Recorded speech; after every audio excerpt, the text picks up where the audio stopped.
All right, and we're on. So welcome, everybody. This is Community Board 4's October 2020 public hearing and regular meeting. It is now 6:12. We're going to go ahead and get started opening up our public hearing portion. We have two items today. Our first we're going to go right into is the Controller's Office providing us a budget overview and a little bit more information about the impact of COVID-19. I will let Preston take it away. All right, thank you very much. You can hear me? Yes. Yes. Oh, great. So thank you very much. I'm happy to be here. I'm Preston Nickabaca. I'm Deputy Controller for Budget in the office of the City Controller, Scott Stringer. And so tonight I just want to briefly go over a little bit of background on sort of how the budget is generally set and how agency budgets are determined. And then I'll talk a bit more specifically about how COVID-19 impacted this year's budget and what that meant for agency services.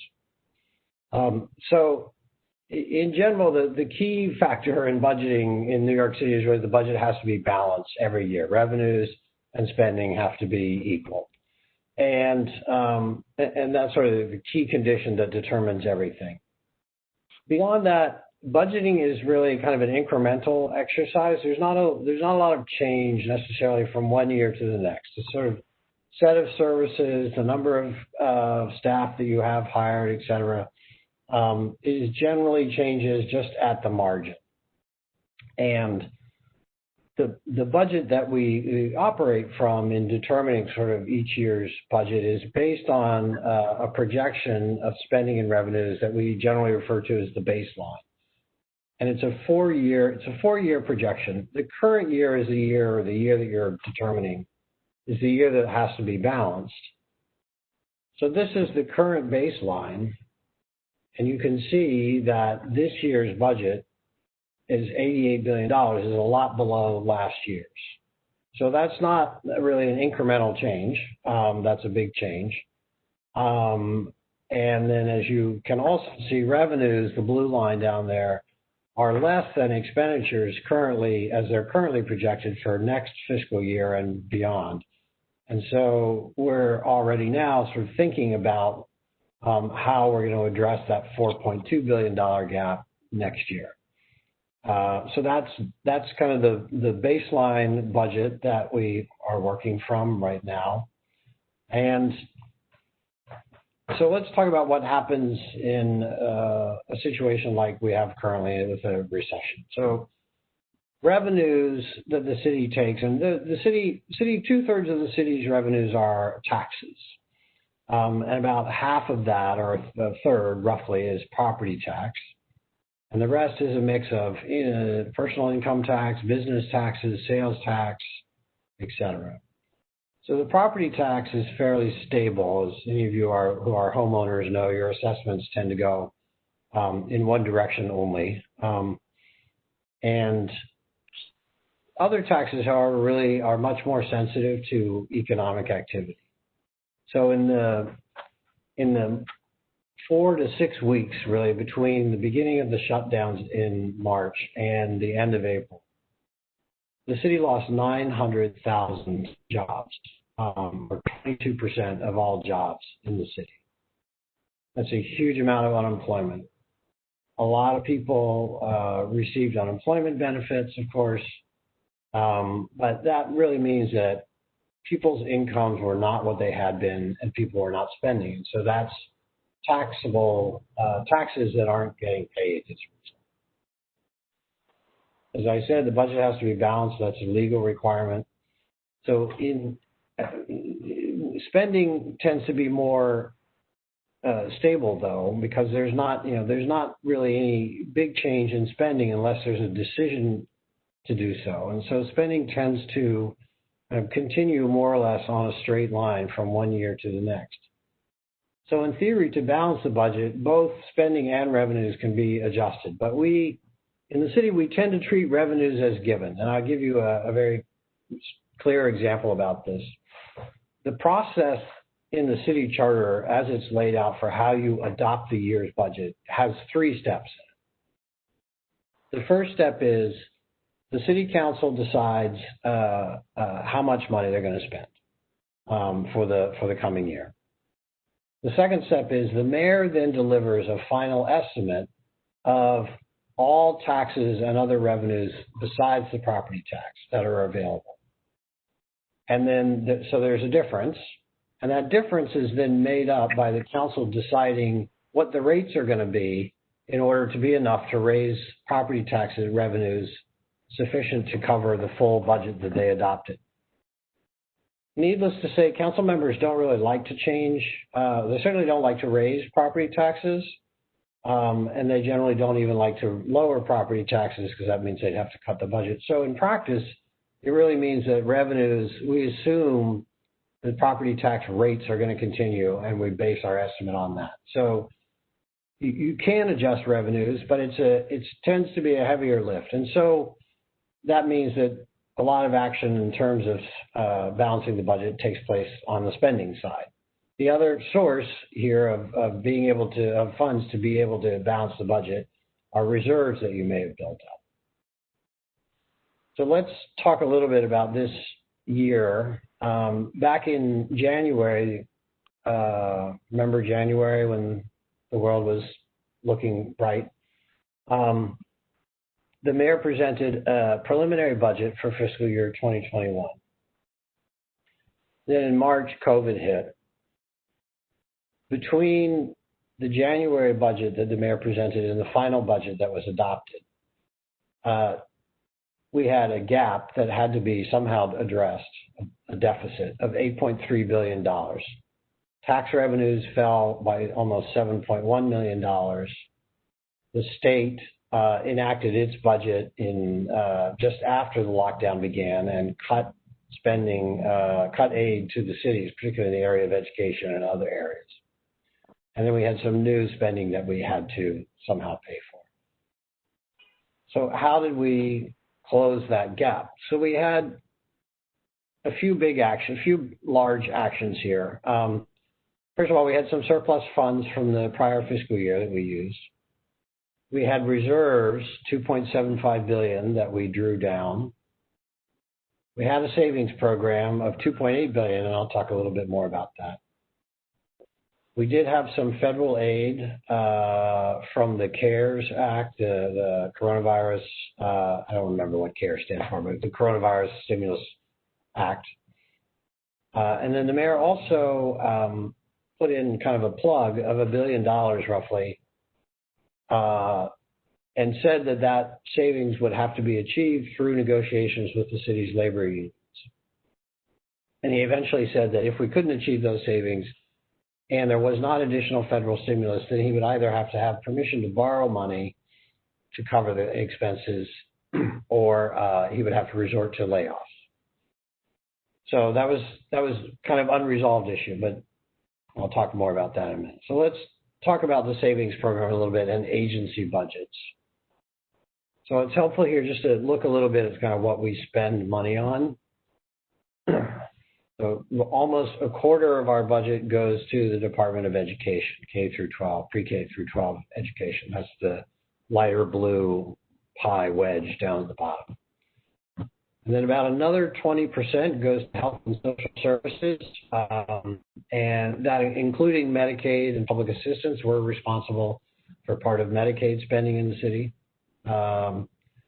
And health and social services includes, the Administration for Children's Services, the Department of Homeless Services, Department for the Aging, Department of Youth and Community Development, etc. Public safety is another 10%. That's the police and fire departments, Department of Correction, Department of Probation, the district attorneys. And then everything else is just that one wedge up there, that darker blue wedge, labeled all other agencies, which is just 15% of the budget. And that's stuff that you routinely think of as being part of city services. It's parks, it's transportation, it's the libraries. It's a whole bunch of stuff that is, you commonly think of as being major city services. And then off to the right, there are a bunch of other things that so they're not really part of agency spending. They're costs of doing business and their overhead. I won't go into detail on those, but those are just kind of overhead expenses that have to be paid.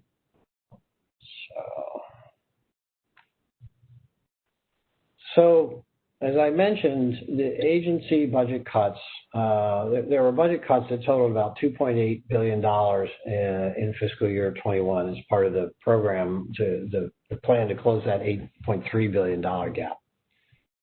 So I'm showing here, and as I said, we kind of budget on this ongoing baseline, 4-year baseline projection. So I'm showing here also the value in the next fiscal year, 22, of the actions that were taken in the fiscal year 21 budget. So that changes the baseline. So there are a lot of differences, of course. And here I'm just looking at agency cuts. There are some other non-agency cuts that get you the other $600 billion, but I'm ignoring this for now. So there were a lot of service interruptions that were caused by just shutting down because of the pandemic. Schools closed, senior centers closed, et cetera, et cetera. There were a lot of other delays that the administration, the mayor, sometimes characterized as being COVID related. For the most part, they just seemed like they were delays of program expansions or new initiatives that they were pushing out. There were a number of steps taken, a lot of steps taken to find efficiencies in the budget, but most of this really came in the form of just vacancies that were not filled. So people left city agencies, they retired, they quit, whatever, and their positions were not filled. And another big piece of the efficiencies, and you may not think this is the right label for it, but it was the fact that as the population on Rikers Island is declining, we are decreasing the number of facilities on Rikers Island that are open and the number of correction officers on Rikers Island. So that was a big portion of the savings there also. And there were other program and service reductions that were not related to COVID, about $200 million almost this year. A big overtime reduction, and that was mostly in the police department budget, and I'll come back to that. That seems actually unlikely to actually come to pass, but we'll come back to that in a minute. So those are kind of the buckets, the broad buckets. So what are some examples here? So in the service interruptions, I mentioned senior centers, summer school busing. Obviously, there was not summer school in person happening, so there was no busing. There was actually a partial reimbursement of the bus companies. School buildings were not open, so there was some savings there. Summer youth programs were cut quite substantially. Beacon programs, Cornerstone programs, Compass, Sonic, and the Summer Youth Employment Program, which was partially restored by the City Council. And then delayed openings, or sometimes no opening at all, pools and beaches around the city. Those were all programs that were essentially not done this year because of COVID.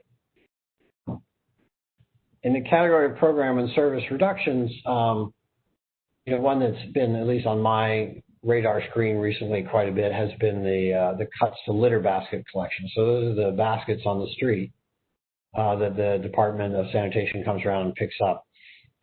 There were something like, I'm going to say about 740 routes to pick up basket collections prior to the cuts, and there was a cut of about 60% of those routes, so a very substantial cut to litter basket collections. There were some programs that the mayor had in the Department of Education under the sort of umbrella of equity and excellence programs. Arts instruction, about $15 million a year, was cut in the Department of Education. And then perhaps this is a slightly mean-spirited example, but the NYPD initiative to enforce the misuse of official parking placards was canceled as well. So what does that mean for neighborhood services? Well, it's often kind of difficult to tell. As I said, a lot of the reduction in services was essentially taken through vacancies, and it wasn't really specified what the impact on services would be, and it kind of remains to be determined to an extent.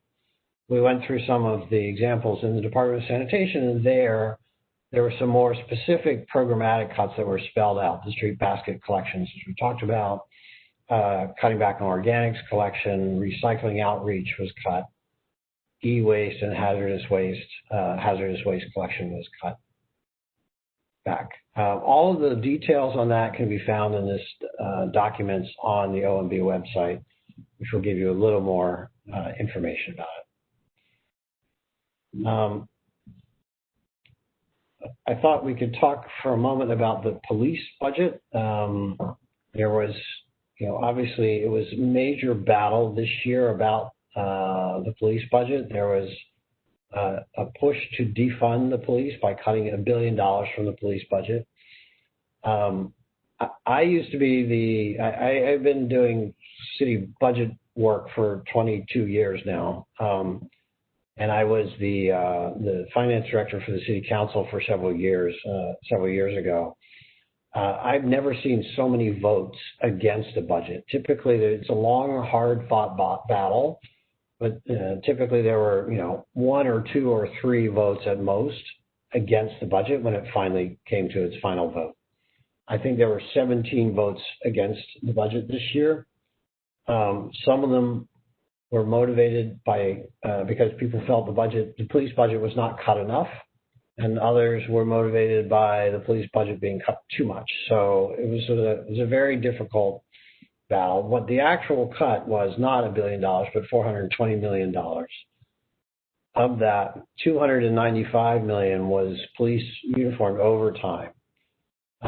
That's very unlikely savings to be realized. Police overtime is just not that easily controlled, and historically there's never really been much ability that the city has had to control the use of overtime by the police department. And there was also a headcount reduction which saved about $55 million. That was about 1,100 positions, which brings us down really to a police level, a number of uniformed officers that's about what it was prior to 2016. There was also a discussion of moving school safety out of the police department and into the Department of Education. That has not happened yet. So what's the outlook? So I think if you had asked me how I was feeling about the future when the budget was initially passed, I would have been a little bit more anxious than I am today. I would have been quite anxious, actually. I would have been somewhat worried about whether we were ever going to get federal aid, another round of federal aid from Congress. I was worried about the impact of the state budget, which has a very big gap of its own. I would have been worried about the prospect of achieving that $1 billion in labor savings and whether we would be looking at layoffs. And the mayor, of course, was talking about the need to borrow money if we didn't do that, if we couldn't find those savings or get that aid from the feds. That's something that's only been done once before, to borrow to cover operating expenses. That was after 9/11. So a great deal of reluctance to take that step until we had exhausted every other means. Since then, there are a number of reasons why the picture, at least in the short term, looks better. I'm going to make a bold assumption here that most people will be hoping that we change presidents soon. And I think if that's true, and if the Senate flips, then obviously the prospects for federal aid look a lot better. The impact of that will mostly make itself felt through the state budget, because the state really needs much more help right now than we do. We've also had revenues that were come in a little bit stronger than we had projected. And we've taken some action to refinance some of our outstanding debt, which has saved us some money. So at the moment, we're not really in a position where we need to achieve those labor savings. We're certainly not in a position where at least this year, we're certainly not in a position where we have to consider layoffs, or where, at least for now, again, we have to consider borrowing. So there's a lot of uncertainty as you look out, but at least for the kind of the remainder of this fiscal year, I think we are in decent shape. But there's still that $4.2 billion gap out there that needs to be addressed for next year, and I think we can expect that we will see some more savings and cuts coming our way when the mayor re-ups, updates the budget later in November. So that was a lot, I realize. I'll stop talking, and I'm happy to take any questions or comments or anything else people have to say. Got it. Thank you. Board members, questions, and then we'll be taking questions from the public as well. So board members, if you have questions, now is the time. Hi, Preston. Andrew Choi here. I was just curious how or when, I guess the rhyme or reason behind when the mayor decides to reevaluate the budget. You mentioned that the next time was going to be in November. Right. So it's on a schedule that's laid out in the charter. The city has to update that baseline, that 4-year financial plan, once a quarter. So, and traditionally that has the first quarter update has come in mid to late November. So it's kind of traditional, but you can't really push it past that. You could do it earlier if you wanted to, but you can't really push it past that time. But that's kind of the traditional time frame. Great, thank you. Any other questions, board members? With the cuts, I know before this pandemic, the mayor was talking about the affordable housing push, and right now with so many people out of work and needing affordable housing, how is this budget going to affect the building of new affordable housing in the city? Right. So I didn't talk about the capital budget at all, but actually in April, when the mayor presented his executive budget, he also presented an updated capital plan that pushed about $1 billion in capital spending for affordable housing out from fiscal years 20 and 21 into 22, 23, and 24. So we've had, the Controller's Office, we've had kind of a running dialogue, some of it public, with the mayor about the capital program. My personal opinion, the Controller's opinion, is that cutting the capital program out in any part of the capital program right now isn't really necessary and doesn't make sense. Interest rates are low. It's a good time to borrow. We have plenty of needs. And, it creates jobs. It creates construction and other jobs. On the affordable housing front, given the mayor's push on affordable housing, it was a little surprising that they moved so much of the plan out into future years. I don't know yet.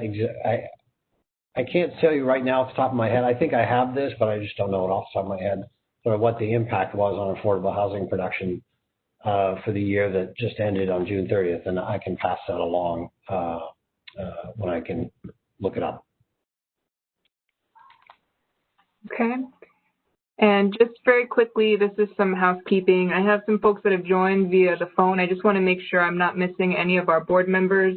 Once I call out the number, just please identify yourself. If you're a board member, I'm going to leave you unmuted. If you're just an attendee, I'm just going to mute you again.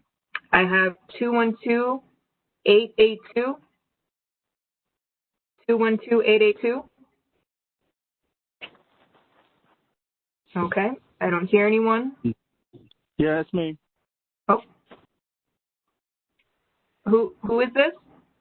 Hold off. Oldoff? Okay, I'm going to leave you unmuted.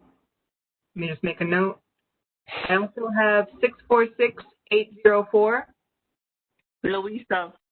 Louisa, got you, Louisa. Okay, you're unmuted. I have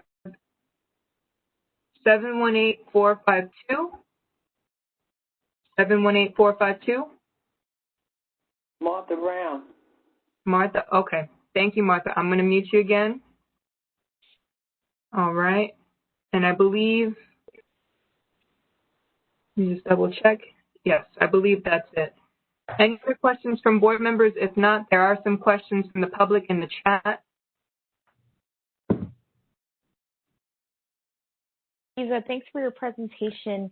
I'm just curious, in terms of the future revenue projections, have you guys, what kind of adjustments have you had to make regarding, I guess, kind of the change in, the work from home? A lot of companies have not been renewing their, larger office spaces and stuff. Like, how has that affected your revenue projections for next year? So, good question. I think the main impact so far has really been the biggest declines have really been in the sales tax, because it's just the shutdown of hotels, restaurants, theaters, and retail stores for so long meant that the sales tax was really crashed for a couple of months. Slowly starting to come back, but obviously there's still a great deal of restriction on activity, and there's so many people who would normally come into the city on a work day who are just not, who live in the suburbs and commute to the city, who are not spending their money near their place of work anymore. So that's been the biggest impact. Income taxes, we talked about, have been down some. The property tax, what happens with commercial office space is really will have a big impact on the property tax, and that's our biggest single source. It takes a little while to work its way through the assessment process, and normally it takes 5 years to sort of work a change in the valuation of a property fully through to what the taxpayer pays. I think there's going to be obviously some pressure to sort of accelerate that process.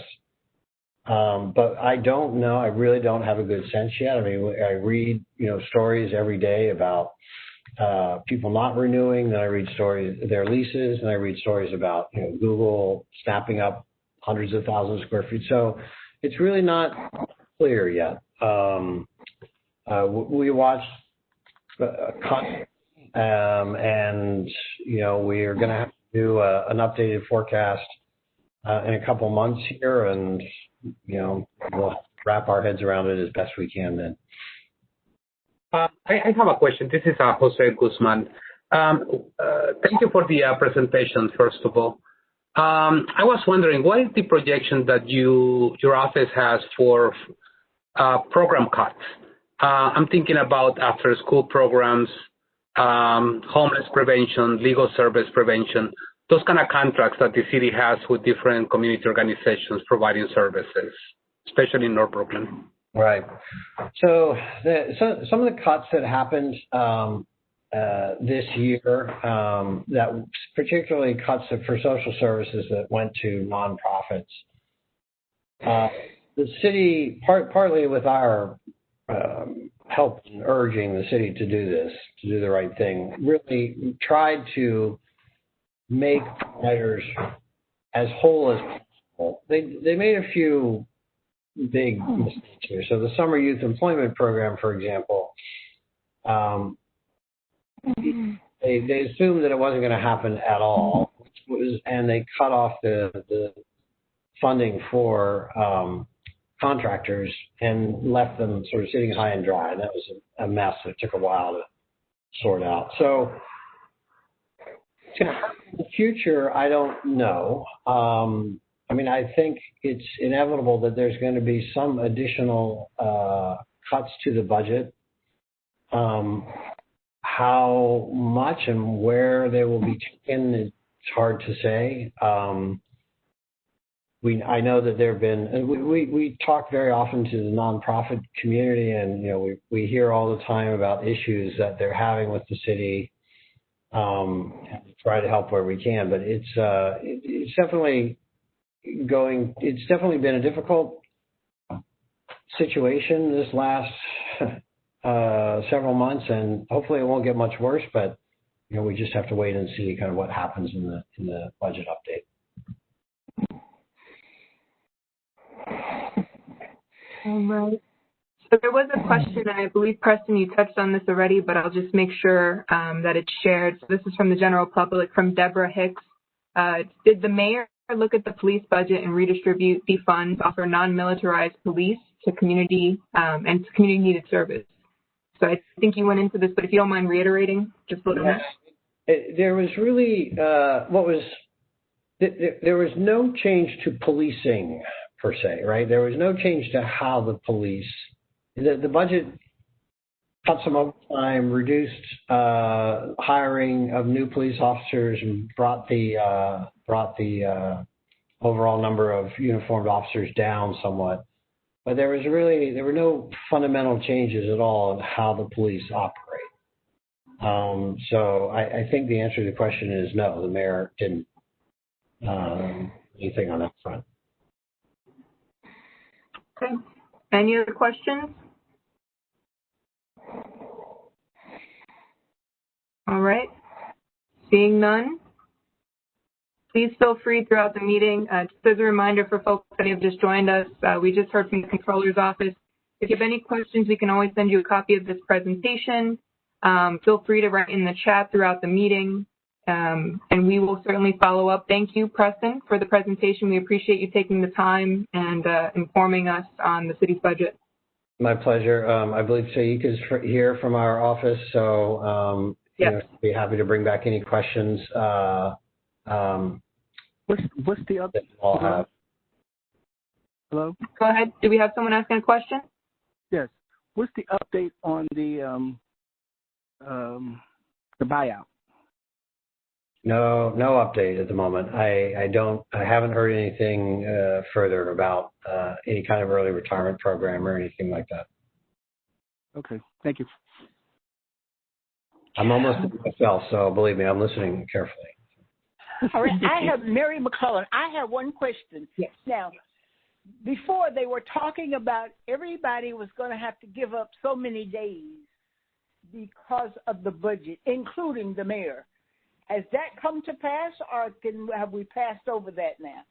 Well, so there were two announcements. One was the mayor announced that all city hall staff was going to take, I believe it was 5 days of furlough, right.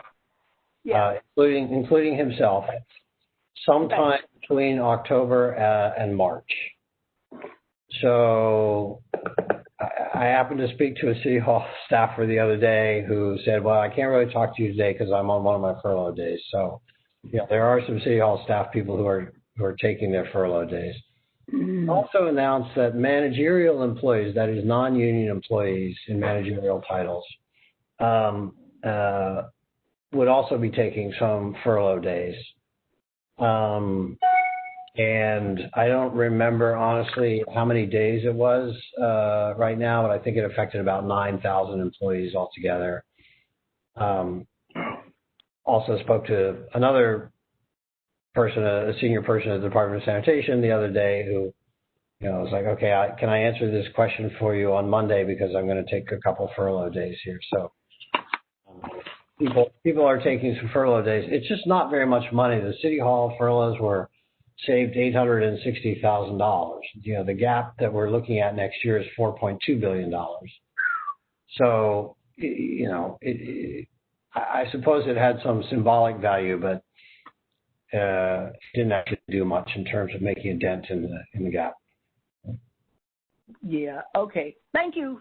Yep. Final question? Okay. Okay. Go ahead. Someone's trying to speak?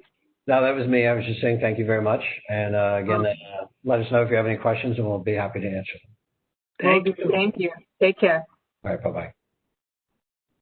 All right. So that concludes our first agenda item. We're going to go ahead and move right into our second agenda item. As many of our board members should know, each year Community Board 4 hosts annual budget meeting.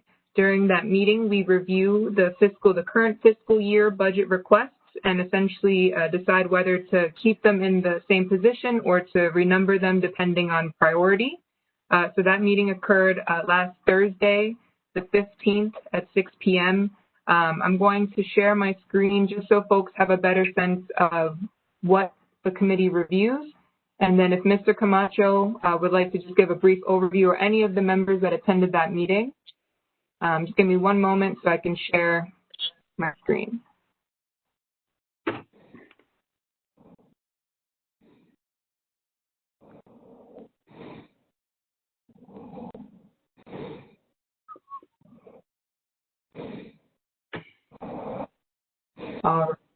So everyone should be able to see this is the fiscal year 2021 adopted budget register. This is all public information.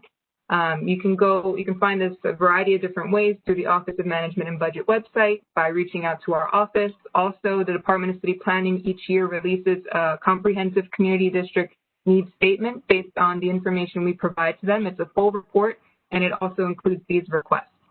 Mr. Camacho, if you just want to summarize the first few, or I can also help, let me know.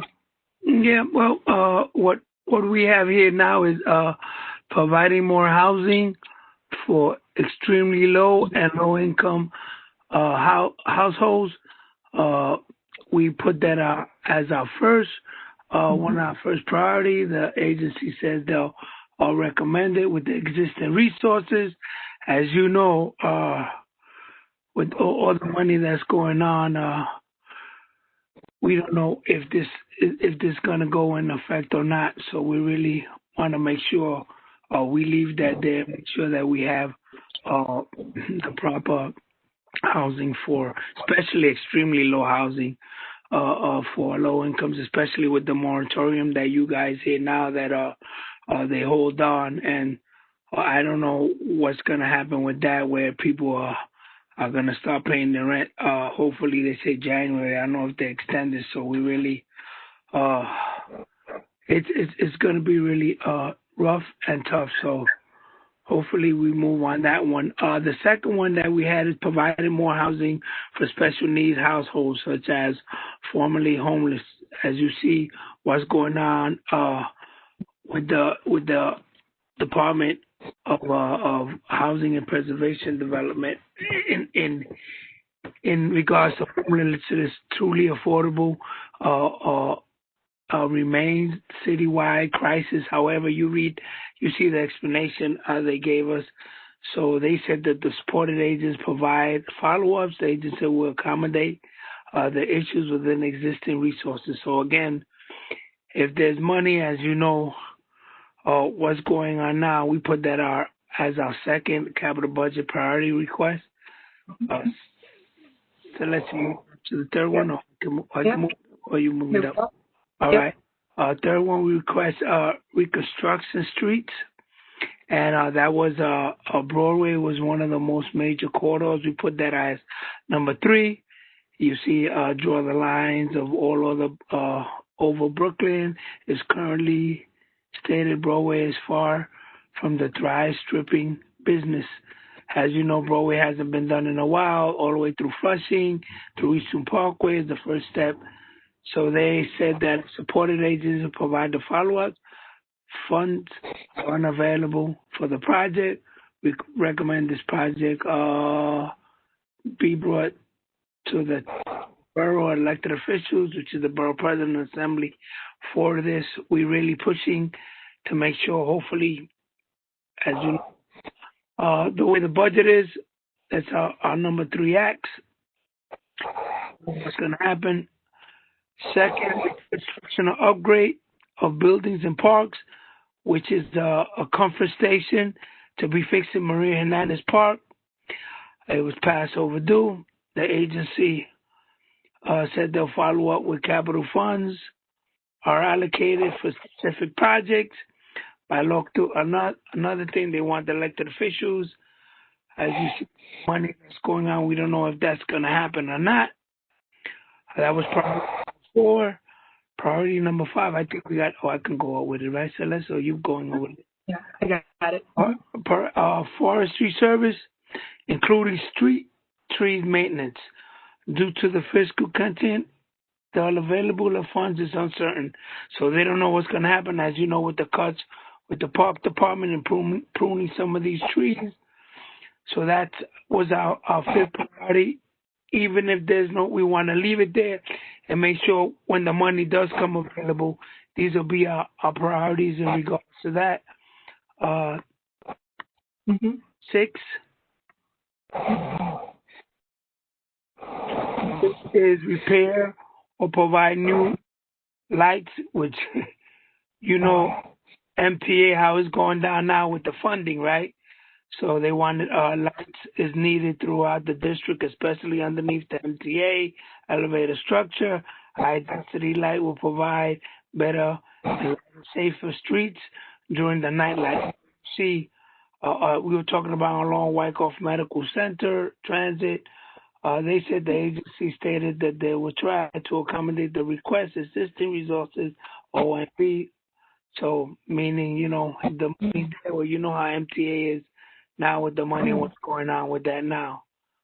That's our 6. And our 7 is creating or renovating and upgrade existing public library. The library on Brooklyn Public Library, due to the fiscal concerns, availability is concerned. Some of them they wanted needed a full major renovation, including the basement, exterior windows, and safety security. So that we don't know how that's gonna go. We put that on our 7th priority. Next, Celeste. Okay. Is 8. 8. The 8 is Reconstruction Streets, which is Wyckoff, is one of the most major corridors and transit corridors in the neighborhood. The high value of more types of traffic, including delivery, EMS vehicles.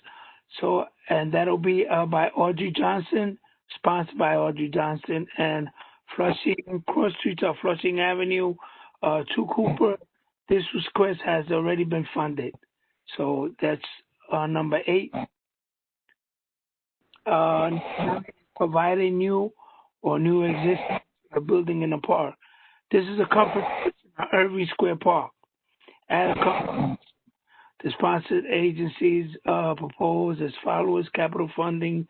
They're telling us to ask the elected official. Community boards should contact the local elected officials to see if there's any funding in regards to putting a comfort station in Irving Square Park. So we left that as a 9. 10, repair and upgrade stations, and as you know, what's going on in transit, restore decal station on Canal C Airline, including elevators. The station has experienced an increase of commuter value, but you know how it has been gone down. That's the decal station. They say that information regarding the status of this request contact transit. Well, you know, that's not going to happen. If it does, well, with the way transit is, we left that as our 10.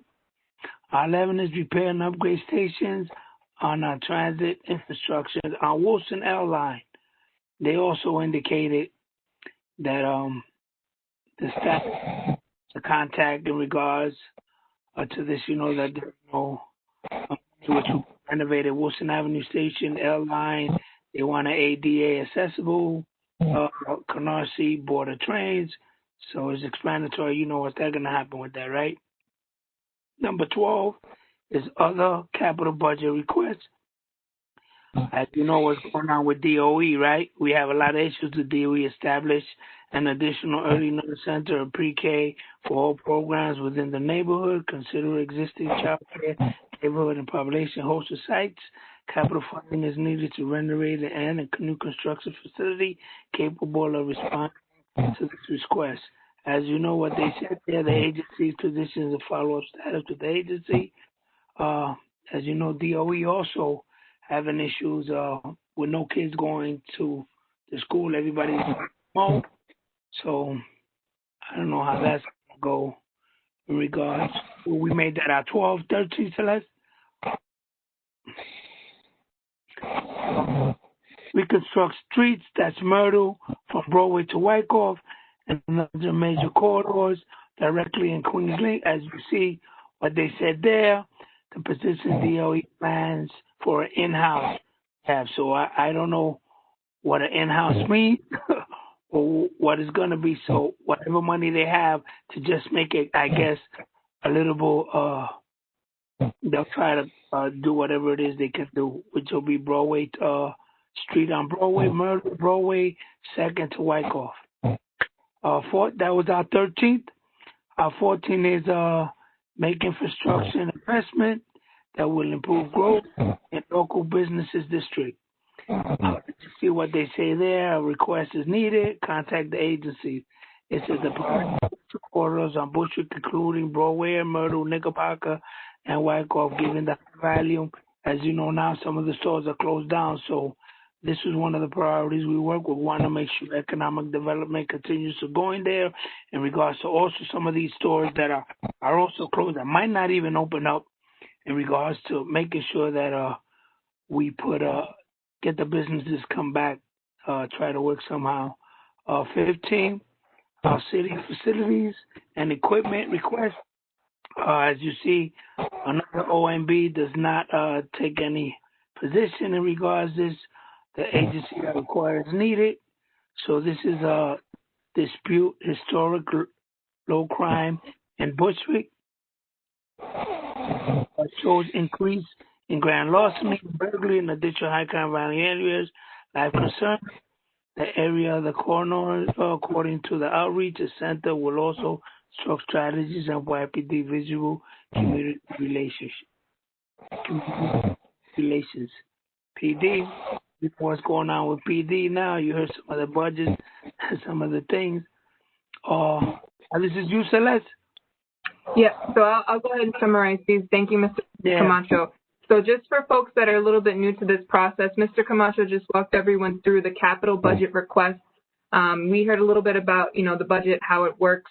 Just as a reminder, capital requests are generally $1 million or over. Anything below $1 million would be an expense request. These here, you'll see that they're not numbered.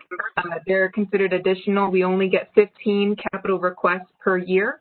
And again, as a reminder, these are from fiscal year 2021, so our current fiscal year. Each year, the board, when we meet, we plan ahead for the next fiscal year that would start July 1st, 2021. So I'm going to stop sharing my screen so I can check the chat box. Board members, if you have questions, now is the time. I also want to make sure I get any questions from the public.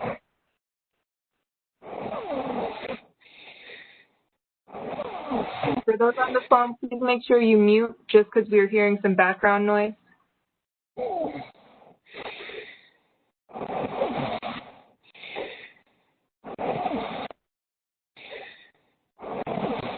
Give me one moment, folks.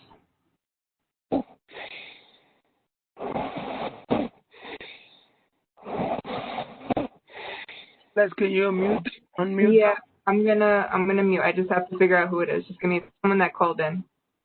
All right. Okay, got it. So that was okay. Hey, so I just had a quick question about something that I saw on the budget. I saw that tree pruning was on the budget. Just curiously, where in particular were we thinking of with the tree pruning, just for clarification? So tree pruning in general. So right now, and I'm sorry, who's speaking, just so I know? Andrew Choi. Got it. Thank you, Andrew, for that question. So just some context around tree pruning right now, or at least before the pandemic, it was on a 7-year cycle. So every 7 years, there are different quadrants within the neighborhood that would be pruned. So we have a map in the office from our meeting with Parks during the last round of budget consultations last year. It describes when, I believe from 2018 to about 2022, who's on the schedule for what. So unfortunately, because of the contract and the limitations, they're only able to do it every 7 years. The reality is trees grow every spring, and we know that there are certainly blocks that may have had their trees pruned maybe 2 or 3 years ago, maybe 5, but they certainly need the trees to be pruned again, whether it's safety related or whether they're hanging close to a property. It's an ongoing concern in the neighborhood. And it's also the sidewalk trees we're talking about. Nothing in someone's property, only sidewalk trees, parks, along the park areas, As you know, if it rains heavy, trees grow, and they still grow even in the winter. Only time it is if there's no leaves. It depends on what it is.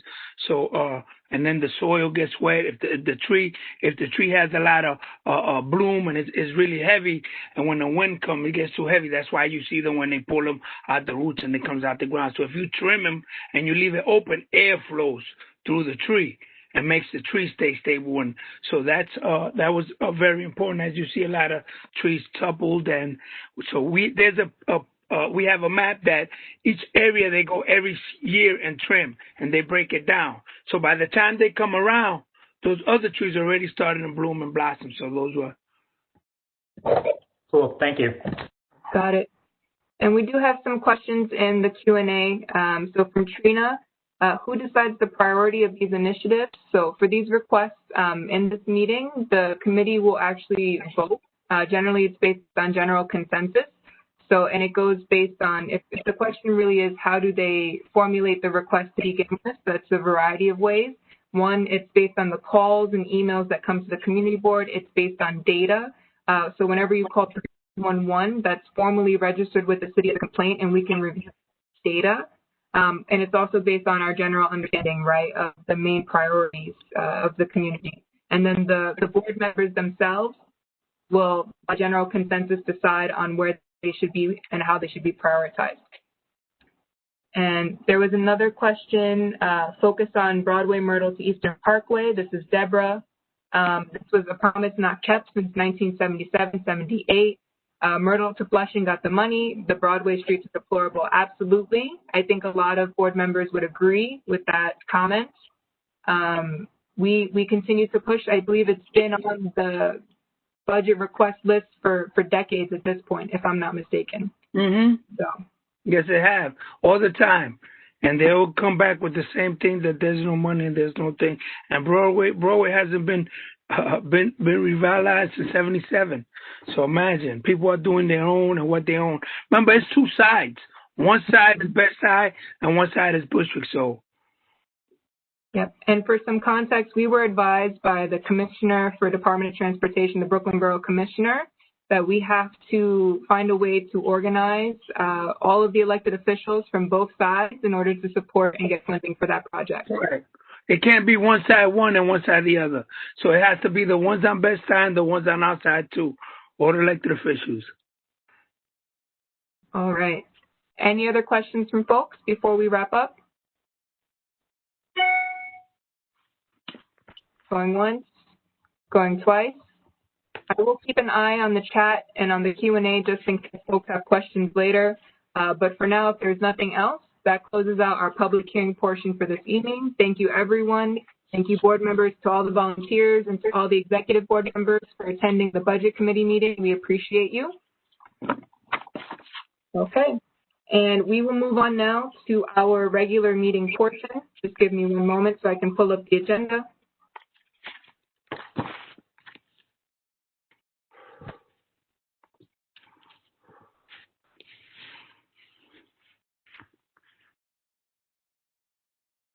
All right, so we will begin with the first roll call for this evening. Board members, please be ready. I have Reverend Grace H. Joshua Brown. Present. Raul Brown. Present. Robert Camacho. Present. Cartier Caphart. Melissa Carrera. Present. Louisa Chan. Here. Andrew Choi. Daniela Davi. Alvina, oh, got it. Alvina Davis.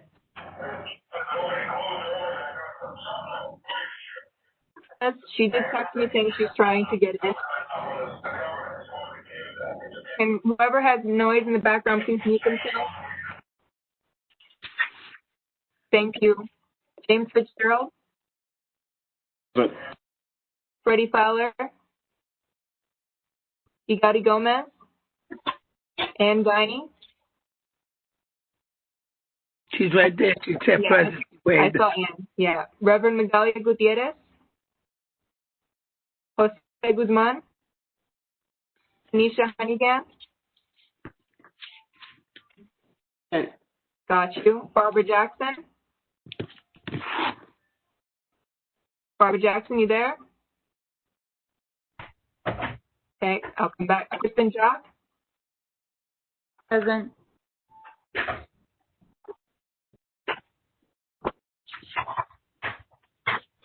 Present.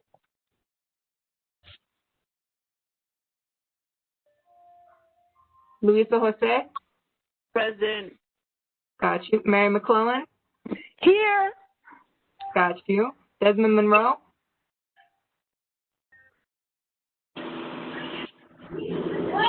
Oh, it's just that I'm in a meeting. Hold on. Sammy Namir. No, don't worry. If you're not speaking. Present.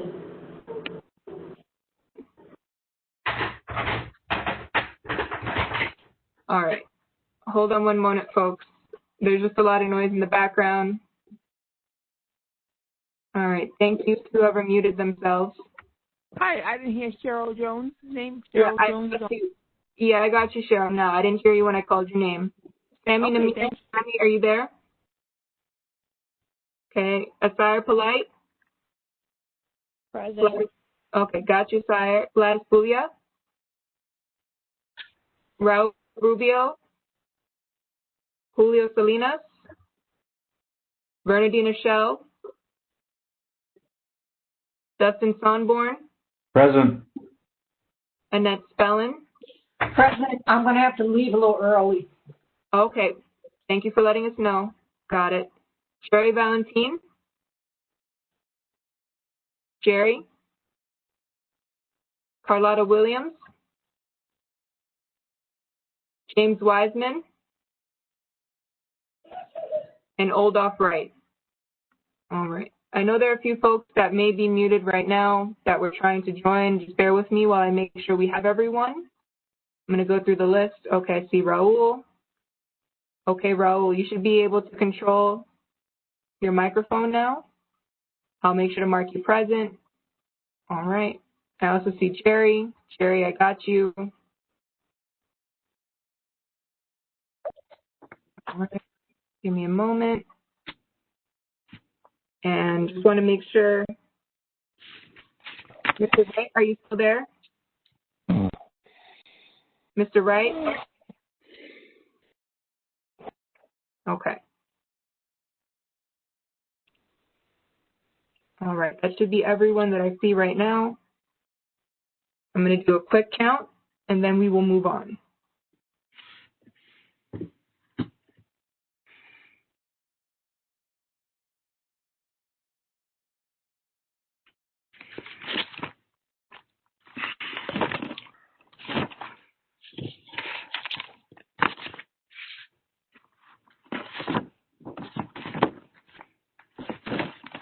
I have 30 board members present. That constitutes a quorum. Thank you, everyone. You're welcome. All right. Yes, thank you. All right, moving us along, we now have our second agenda item, which is the acceptance of the agenda. Is there a motion from the board to accept the agenda for this evening? Agenda. I, Mary McClellan, I move that we accept the agenda for the board. Are you okay with seconding, Ms. McClellan, since Ms. Davis made the motion already? Okay, I second. Excellent. All in favor? Aye. Any opposed? Any abstentions? So moved. Our second agenda item, acceptance of the previous meeting minutes. They are prepared. However, they were not set in time for this meeting. If there's a motion to table them, since the board members weren't able to review them, I will send them tomorrow morning. Is there a motion from the board to table them? Table the agenda, the minutes and I'm sorry, until they're sent out to everybody. Second. Any opposed? Any abstentions? So moved. Moving on to agenda item number 4, excuse me. It should be our chairperson's report. 3 or they put elections? Oh, yes, that's a typo. So agenda item number 4 is your report. Oh, okay. Okay.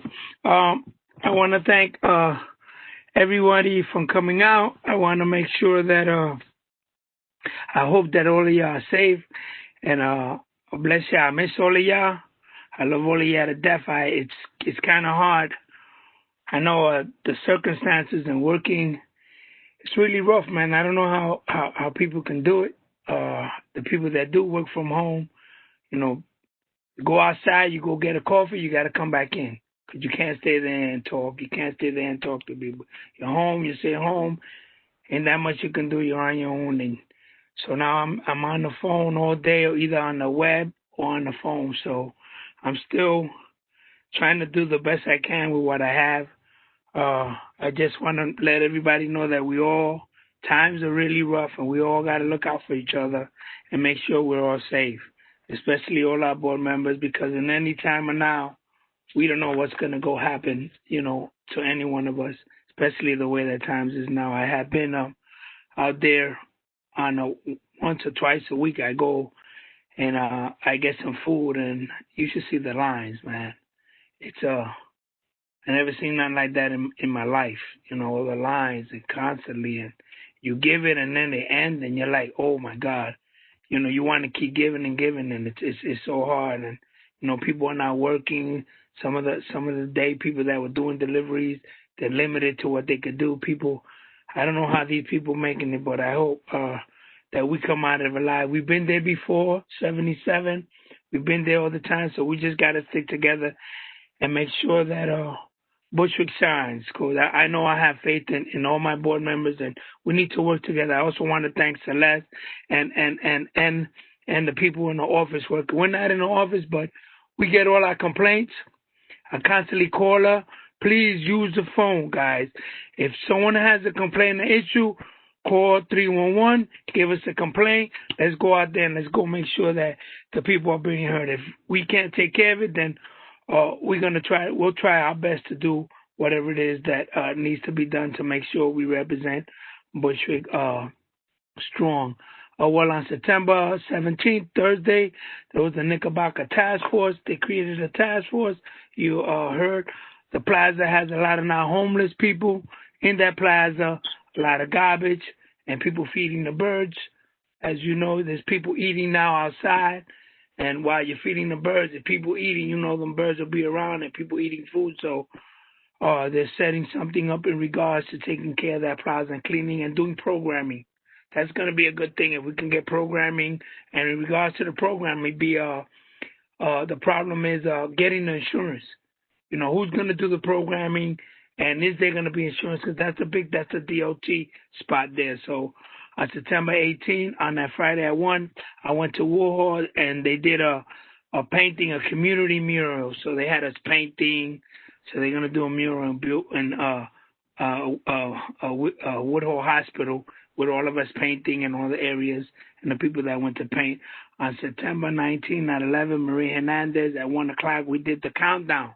Now, you know, our fearless president eliminated the census we had until the end. So then we had it back, then we didn't have it back. So we did a countdown. At that day, September 19th, we collected 68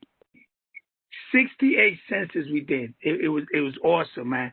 We did it there, and we did it in Irving Square Park. They marched with the senator. It was awesome. Our vice chair, first vice chair Joshua Brown, participated in one of them, and it was awesome. It was great. Monday, September 21st, there was a Zoom meeting with Chuck Schumer and Assembly woman Marissa Davila. It was a round table in regards to the funding that they're trying to fight to get, the money with the PPEs, money to come back like that. We don't have layoffs. And so, as you know, we're still waiting for the funding. You know how that goes if y'all been hearing. I know y'all home all day listening to the news, and it's crazy.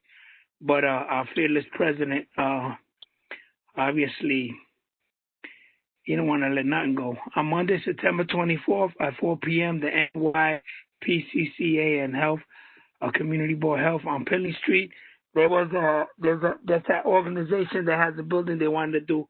We don't know. I don't know. Maybe Celeste will fill you in if they got together and they got the funding, or not funding. Did health and education in that facility they have for the people that are in that program, through mental health and some of the things. As you know, some of those kids that go to the spot that they have on Pilling, they receive services and family services, so they wanted to go and get the outside people, which is some of the people that are in their families, to service them. So there were issues with that. We don't know what happened with it. Me and Celeste sat in it. On Monday the 21st at 6 p.m., the EPTS and the PRC, which is the Park and Recreation Committee, met. Tuesday the 22nd, 11 a.m., graffiti removal. I joined the 8-3 precinct with a graffiti removal. On Nickabaca, we paint some of these stores that had paint, and we fixed it up. Tuesday the 22nd at 5:30, I was in a gala with Riseboro. I don't know. It was crazy how they did the Zoom gala through Riseboro. I was invited, and I said a little things, and, I did one of the Cardi B things. You know what I'm saying? So I did one of those. September, that same time at 6:30, the East New York Association, Inc., Economic, I was also on one of the panels with them talking about the small homes now tax liens that a lot of people are going to lose, and some of them are going to be from the 37th district. People are going to be losing their house on tax liens. They're selling the tax liens. I don't know if they pushed it back, but a lot of people are going to be losing their 1- and 2-family homes based on tax liens. And we got a lot of nice houses in the Bushwick, too, that are going to be losing their tax liens. They're going to sell them to someone, and they're going to pay more, and eventually they're going to take their title, and they will lose it. So we need to get together and make sure that we try to help these people somehow. September 23rd, the 8-3 clergy met on Zoom for the first time. It was nice. A lot of people were there. We got a lot of prayers.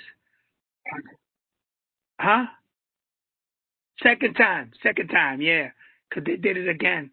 I didn't get to that part yet, Vina. Thank you. On September, Thursday, the 24th, the FY 2022 budget consultation. We had DOB, HPD, EDC, SBS, New York City Housing Authority, and we had Parks. On September 26th, the countdown again on Halsey. We did another countdown on Thursday, October 1st at 5 p.m., the Bushwick Sanitation Work Crew. You see all the garbage that's going on. There's an organization now in Bushwick that they go out and they help Bushwick Clean Initiative. They go out. They all volunteers. They get stuff. They go out and clean the streets, the park. They try to do the best to keep Bushwick clean because you saw the budget cut. And now when they clean it and they come back an hour later, it was like they done nothing. So we want to make sure we educate our people to put the stuff in the garbage, go to stores, clean up 18 inches over the curb, and make sure we keep Bushwick clean. That was a good working group we had on Thursday, October 1st at 6 p.m. The Arts and Culture Committee will report on Thursday, October 1st at 7:15. Community board briefing with the mayors in regards to the COVID, what's going on with the COVID in certain areas. They did a little debriefing on Friday, October 2nd, between 9:30 and 5. We had another budget consultation. DYSY was there, DOT, DEP, FDNY, SCA, DOE, and NYPD. Saturday, October 3rd, from 12 to 3, Hope Garden had their family day. They had PPE for the kids. They gave school book bags. They gave stuff. I went to the family day. On Sunday, the cleanup on Goodwin Place. The borough president was there. Also, Celeste, we were there. We were cleaning. We were doing a lot of stuff. He wanted to make sure that he come out and visit some of these block associations and come out. He said he's going to do some more of that. We told him we need him to come on Wednesday, October 7th from 4 to 6. Mayor in Brooklyn gave a thank you to the people that were giving us food. Some of the board members were invited. Some of them were there. They had some nice food. It's a new place he opened up on Flushing and Bushwick. Very nice man. He wants to give back to Bushwick. He gives all the time a truckload of food. He's going to try to see if he can get a truck for turkeys, and he has me distributing them. He knows that I give it to the people in Bushwick, so he's giving back. And he just opened, and he's suffering a little because he's only doing takeouts, but he's giving back to the community. Whatever he can do, he's trying to give back to the community. Also,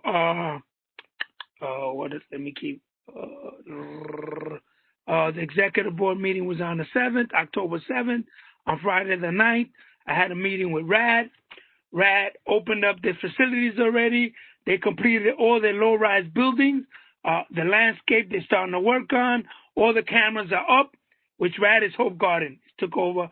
They also been distributing every Friday food on 85 Palmetto. They want the people, the people that live in the apartments to start getting their paperwork done because they get their tax credit, their paperwork done for their apartment. So they want to send this 3,000 apartments that hasn't been done.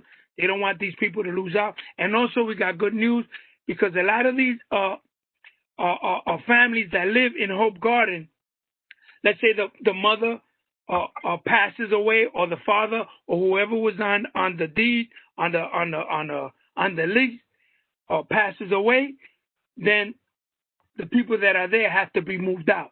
So we had a certain amount of people with Marissa Davila. There were 62 buildings, and eventually they're working with them to make sure that that family stays there based on their income and trying to help them out to apply for Section 8. So they're really trying to work with us to make sure that those people that have been there for so many years that weren't on the lease can stay and keep that apartment. So we're working with them. I also want to thank Robert Smith because on October 10th at 10 o'clock, the renaming of Nickabaca on Detective Taylor. They named that street after him after so many 43 years they've been in the precinct, and this officer was gunned down and killed on Linden Street. So they named that after the officer. On Wednesday the 14th, I did a press conference at 114 Nickabaca covering PS 114 in regards to some of the teachers there getting COVID. So I was in a press conference with Marissa Davila there, and we want to make sure that they get the PPEs and the kids tested. On Wednesday the 14th at 3, MTA, we had a meeting with MTA in regards, Marissa Davila in regards to the chipping paint along Myrtle Avenue. That this is much broader than what it is. If not, we'll be here all day talking about what happened with that one. On Thursday, that same day at 5 p.m., the Nickabaca Plaza Task Force met. On Thursday at 6 o'clock, we had the annual budget meeting, which they said on Tuesday, the 11th, on Tuesday at 11 a.m., the 20th.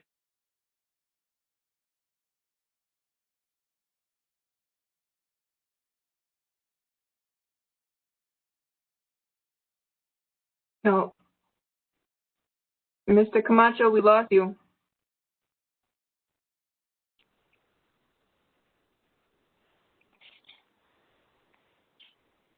All right, everyone. It seems like we're having a technical issue with Mr. Camacho's connection. I'm just going to give him a minute to see if he can reconnect. Just stand by for one moment.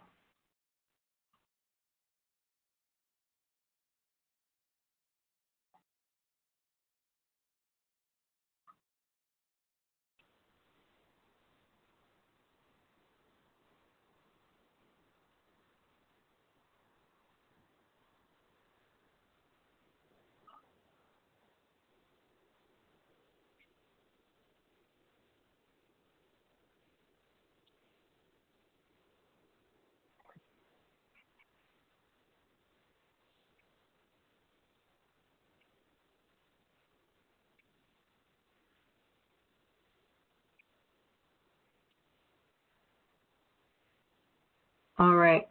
For the interest of time, I've just messaged Mr. Camacho. He may have to reset his internet. If the board is okay with us just pausing right there. Perhaps he'll be able to rejoin, and for the time being, I can move on and start my report just so that way we don't lose too much time. Is that okay with the board? Yes. That's fine. Okay. All right. So we'll give him some time. Hopefully he can rejoin us after he resolves the issue. Hello, everyone. So just starting my report, this is the district office report. Good evening. October is one of the biggest months. As you all just heard, we had our budget meeting. This all happens in addition to our regular business. I want to again thank everyone that participated, and I encourage all community members, if you want to get more involved with the budget process, please do not hesitate to reach me in the office. As the weather continues to get colder, I encourage everyone to take advantage of the health resources in the neighborhood, such as getting a flu shot, stocking up on PPE along with other essentials, and being prepared for the winter. As Mr. Camacho mentioned in his report as well, we must also keep in mind that many of our neighbors, friends, and family members face uncertainty with the impending end of the eviction moratorium. The need for food and support for the most vulnerable community members remains high. Thankfully, the efforts of local elected officials and community groups, the mutual aid, continue to be a lifeline for those with the greatest need. The community board continues to help promote information about these efforts and refer individuals that are in need of help and or would like to volunteer. I'd also like to take a moment to acknowledge October is Breast Cancer Awareness Month, as well as Domestic Violence Awareness Month and the latter half of Latinx Heritage Month. Thank you to all of the advocates, survivors, and everyone who furthers the outreach for these initiatives and traditions. And then, of course, I've included in my report all of the meetings and events that I've attended. I won't go through them line by line. Mr. Camacho and I attend many of the same meetings. However, I will emphasize some that I believe everyone should know more about. If you would like a copy of my report, I will gladly send it to you via email. On Monday, September 21st, Mr. Camacho mentioned this, the Pilling Street Block Association had a meeting with the New York Psychotherapy Counseling Center. They had submitted an application, or they were asking for input on an application proposal to the state OASIS, which basically would allow them to provide alcohol and substance use services to their clients. They already see children. However, many of those children also have, adult families that are with them, and they want it to be a one-stop shop essentially for anyone that would need help with those types of services. To date, we have yet to hear back from them. However, the Pilling Street Block Association was very firm in their opposition. They did not feel that that was necessary on their block, and we remain waiting for one formal response from Pilling Street as well as an update from NYPCC. For more information, I encourage you to attend our health committee meetings or contact me in the office. And moving us on, I also attended, just in general, there are different webinars and sessions that happen. They're put together by different government media outlets. I've attended a few of those, specifically the ones that our elected officials participate in, such as a Post-COVID Brooklyn, What Have We Learned and What Does the Future Look Like? That was on Wednesday, September 23rd. We were engaged in budget consultations from September through October, meeting with agencies such as DOB, HPD, Economic Development Corporation, Small Business Services, NYCHA, Parks, Sanitation, Department of Transportation, Environmental Protection, FDNY, School Construction Authority, NYPD. And Mr. Camacho mentioned the cleanup events. If there are any residents that are interested in organizing a cleanup event on your block, please feel free to reach out to us and we can certainly connect you to the resources that you would need and help promote the event. We also were able to attend a Wyckoff Avenue Small Business Walkthrough. Thank you to Sami Namir, the Office of Assemblywoman Maritza Davila, the Office of Councilmember Antonio Reynoso, and to everyone else that was involved in the coordination of the walkthrough. I know a lot of the business owners and residents that were out and about in Wyckoff were very happy to see us and to see Commissioner Janelle Doris. And we also held our District Service Cabinet meeting. The District Service Cabinet is an opportunity for the board's office to engage with all of our agency liaisons. It was very well attended. I believe we had almost every agency represented, those that usually participate and are mandated by charter to participate, as well as others who aren't necessarily mandated but continue to remain really close liaisons. Just so you know, any questions, whether it's a 311 issue, whether it's unrelated to 311, that's the forum in which we have that conversation. And moving us along, there were other meetings. I participated this morning in a meeting with National Grid. It was a virtual meeting regarding Local Law 30 as well as Local Law 152. These are both local laws that were designed to make sure that the gas infrastructure is updated to avoid any issues, any safety issues as the infrastructure ages across the city. They have very specific timelines, and National Grid wants to make sure that everyone has an opportunity to make an appointment to make sure that their equipment is updated. And I will conclude the meeting portion of my report. I will share that FDNY is inviting folks to change your clock and change your battery. We all know that daylight savings time is approaching. They will be in Bushwick on Tuesday, October 27th from 3 p.m. to 4 p.m. at Nickabaca Plaza, and they will be handing out informational materials. So please save the date. And that concludes my report for this evening. Mr. Camacho, are you there? Yeah, I'm sorry, you know. Oh. Go ahead. He should pay your bill. Pay your electric bill. Yeah. All right. You want to finish your report, Mr. Camacho? Can we hear you? I don't know if it's cut out.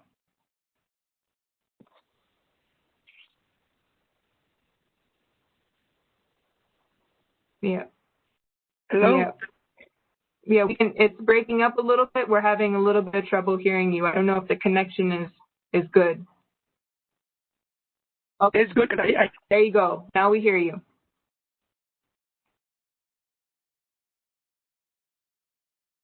Off. If you turn your video off, we could probably be able to hear you. Mm-hmm. Yeah. Try turning your video off.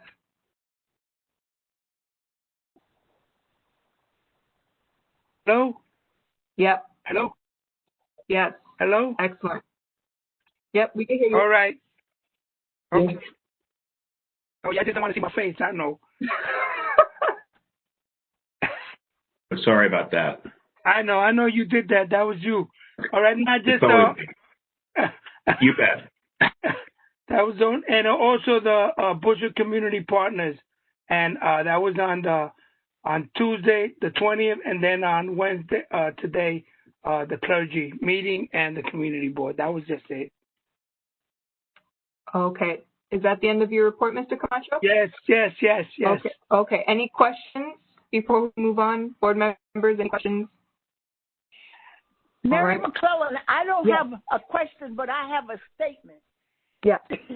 Now it's considered a very, very good time for everybody who does get a flu shot to get one, because this is very important. It will keep us from getting the flu. Not the virus, but the flu. But we must get it because the flu can be deadly to the point where it kills, especially us older people. So whether we take it or not. Ms.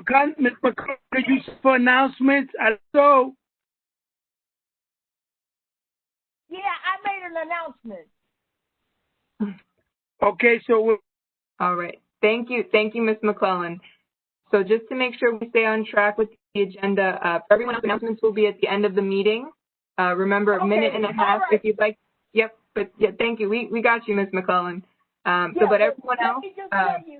Let me just say where you can get it. You can call Woodhall. They give it out for free. Got it. That's it. Thank you.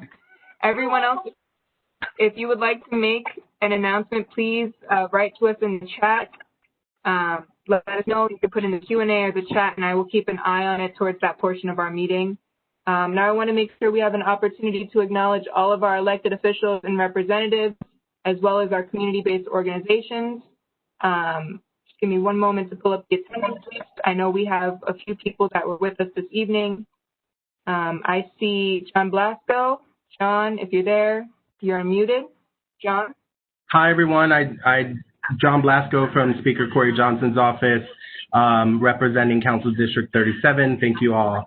Great to see you again for another month. We're continuing to service District 37. Mr. Camacho, I hear you and Walter had a great street co-naming, I think last weekend. So congratulations on that. We were so happy to help with that. Great. Thank you. Thank you, John. All right. And we want to thank you, John, and the whole crew over there. Y'all look good over there. I seen y'all dress. Y'all dress well. I will share the thanks. All right.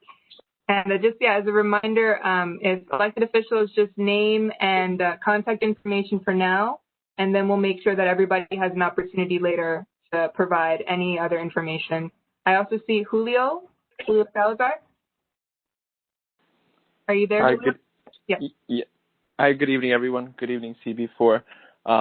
Yes, Julio Salazar, Congresswoman Nydia Velasquez's office. I'll leave the contact information in the chat box for everyone, but please feel free to reach out to us. Everyone's working remotely. Thank you. Thank you. All right. I also have Jonathan. He did it fast. Yeah. Jonathan, are you there? Yes, I'm here. Good evening, everyone. Just bring greetings from District Attorney Eric Gonzalez.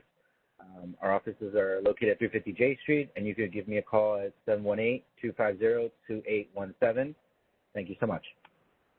Thank you.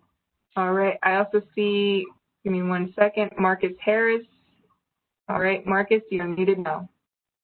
Hi, everyone. It's Marcus Harris, Special Assistant to Brooklyn Borough President Eric Adams. We are at 209 Geralman Street. We are in office intermittently. So if you need anything, you can give me a call on my cell phone, which is 917-324-2680. Or you can actually call the main office, 718-802-3700. Thank you. All right. I also have Taika from the Controller's Office. Taika, are you there? Everyone, it's good to be here tonight with CB4. My name is Taika Haraguchi, and I am the Brooklyn Borough Liaison for Comptroller Scott Stringer. I will put my email address as well as my cell phone number in the chat. For now, our office continues to work remotely. Thank you. All right. And I see Ramon Pebenito. Ramon? Hi, good evening, everybody. My name is Ramon Pebenito from the Office of State Senator Julio Salazar. You can meet us by appointment at our district office at 212 Evergreen. But otherwise, please feel free to call us and schedule an appointment or reach out at our number, 718-573-1726. I will leave it in the chat. Thanks, everybody. All right. Thank you. And bear with me 1 moment. Just want to make sure I have everyone. Okay. I believe I got all of our elected officials and representatives. If I missed you, please just drop me a message in the chat. It was not intentional. If there are any community-based organizations that would like to introduce themselves as well, this is the time. I don't see anyone in the chat at this moment, and I cannot recognize just based off of your name if you're joining us from an organization. But we can always circle back. Just feel free to leave your information in the chat if we miss you. And now I want to make sure we do have our new commanding officer joining us this evening. Just give me a moment. All right, Deputy Inspector, are you there? All right, I'm going to make you a panelist just so folks can see you. You should be able to control your mute and unmute now.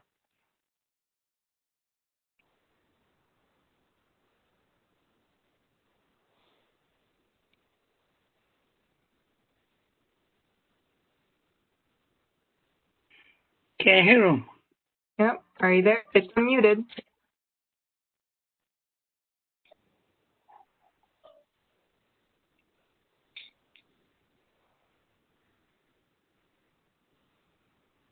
All right. Oh, are you there, Deputy Inspector?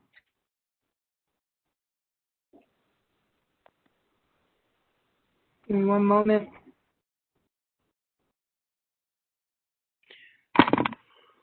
All right. We appear to be having a technical issue. Just give me 1 second, folks. Okay.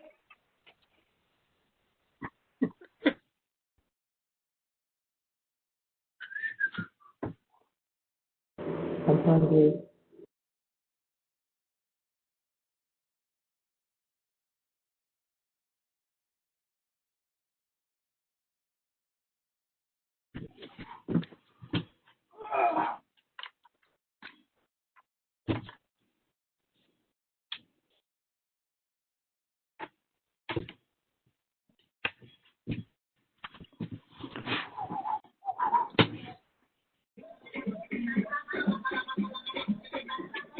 We can hear you, Camacho. That's not me. Why you blaming me? That wasn't Mr. Camacho. That was Mary. Oh, Mary, you throwing down like that? Yeah. Can you imagine that? That is wonderful, Mr. Collins. This is Z. It's great to hear your voice, ma'am. Who is this? Z. Oh, Z. I get my flu shot tomorrow. Bye. I'm so proud of you, ma'am. I'm right behind you. All right. I already got mine, Mr. McConnell. You too late. All right. Very good. All right, everyone. Just trying to make sure we can move forward. Deputy Inspector, can you hear us?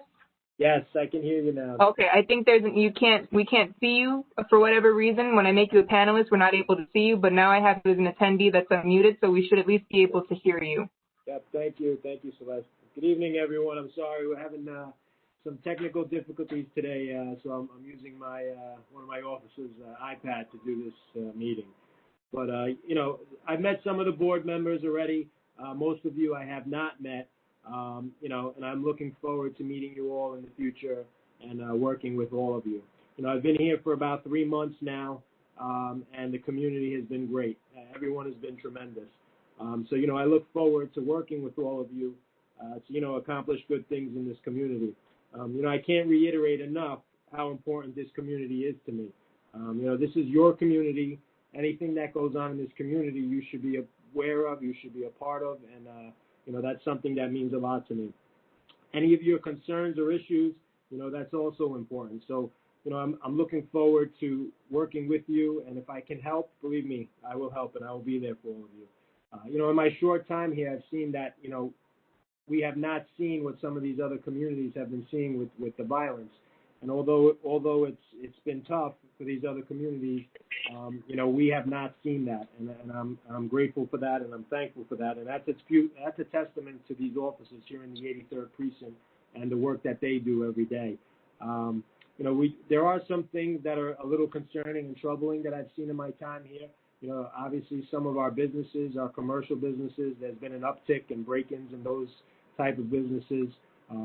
Cars being stolen, motorcycles being stolen is also a big thing and a big issue that I've seen in the community. But it's something that, we're constantly working on. We're constantly trying to improve, trying to do better, and making the quality of life better here in the community as well.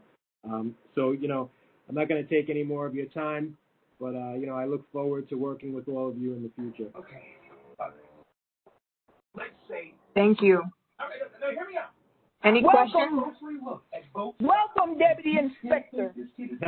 I will no longer hold you hostage and vote guilty with you. All right. Anyone have questions before we move on? Is he holding us hostage? Okay. Moving us along. I've muted the Deputy Inspector again. Testimony, don't you think? For folks that aren't speaking, please mute yourselves. We can hear your background noise. Beautiful family. That's Bahamas? That's not my family. That's not even me. That's Tyler Perry. All right. Bear with me one moment, folks. I have to look at who's making noise to mute them. Okay. So we do have someone who wanted to introduce themselves, Ms. Nivea Butler. Give me 1 second. Nivea, are you there? Just your name and contact info.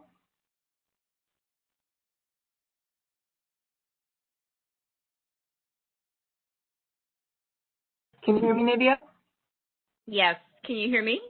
Yes, we can now. Hi. So thank you so much. I'm very happy to be a part of this this meeting today. So my name is Nivea Butler. I'm the director for the Children and Family Treatment Support Services at the Coalition for Hispanic Family Services on Wyckoff and Gates. My program offers psychotherapeutic services to children and families in their homes and also remotely. So if you know of any families who are in need of services, I left my number in the Q&A, but my number is 718-497-6090, extension 364. If you know of any families who would benefit from our services, please pass them along. Thank you. Thank you. All right. Just a reminder to folks, this period in the meeting is just name and contact info just for future reference. We save all announcements for the end of the meeting. Moving us along now with our agenda, we have next our committee reports. We only have 2 reports this evening: environmental protection, transportation, sanitation, and parks and recreation. Luisa, do you feel comfortable sharing, or would you like for me to provide an overview? I think there was one, we had a green thumb presentation from earlier this month on September 21st. Vanessa Vintolo, the outreach coordinator for New York City Parks Green Thumb program, just did an overview of the program and who Green Thumb is and the types of services that they support. I don't know if there was anything else to add to that, Celeste. To my knowledge, no. I think the only other thing Mr. Camacho had mentioned were the leagues, like the fall sports leagues. I believe only 2 leagues are using both Hope Ball Field, and I think Soccer Super Kids are using the field over by Bushwick Playground. But otherwise, that was the only update that I had. That's it from our committee. Thanks, Celeste. There was only two parks that applied for the winter. One was Quebradilla, was for the girls on Hope Park, and the other one was Bushwick Park. So that was just it. It was only 2 people, so. Got it. All right. And then our next committee report, I have Arts, Culture, and Technology.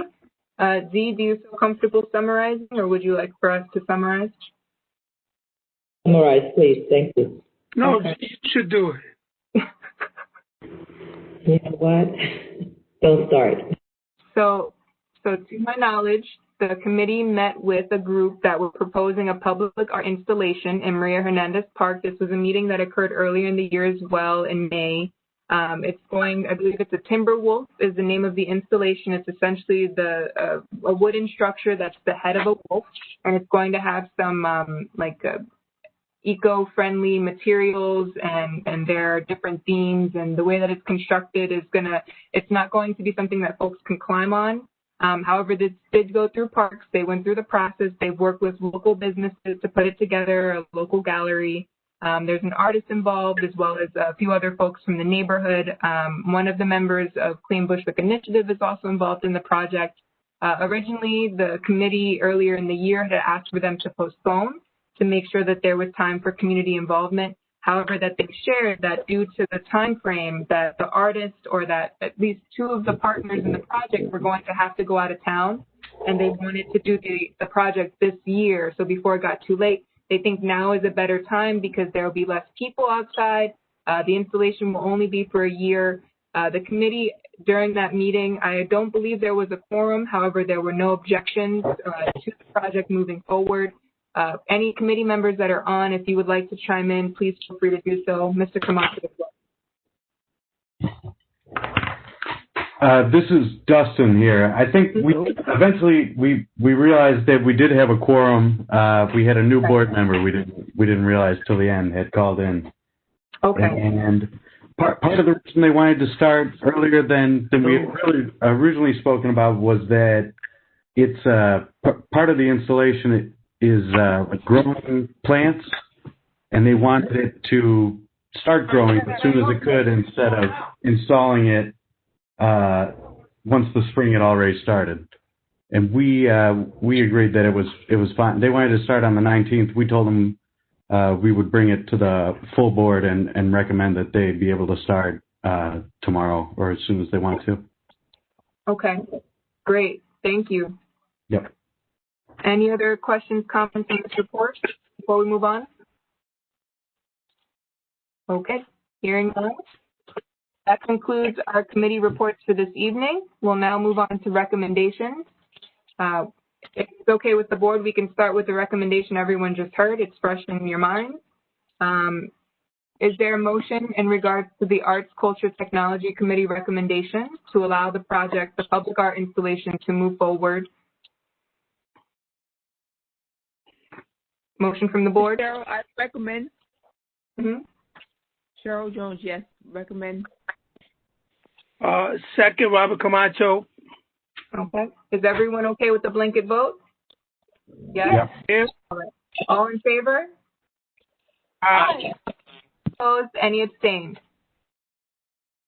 I'm going to abstain from that one. Okay. All right. No one else? Then so moved. Thank you, everyone.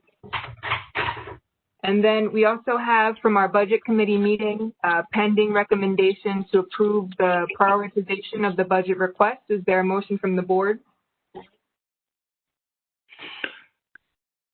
I make a motion that we take the budget as is. I second the motion. Mary McClellan. Thank you. All in favor? Aye. Aye. Any opposed? Any abstentions? All right. So moved. Thank you, everyone. Are there any other recommendations at this time from the board? Okay. Don't forget this is Mary McClellan. Don't forget your flu shot. I'm gonna go to your house and I'm gonna give you another flu shot. That concludes the recommendations. We have old business. Is there any old business?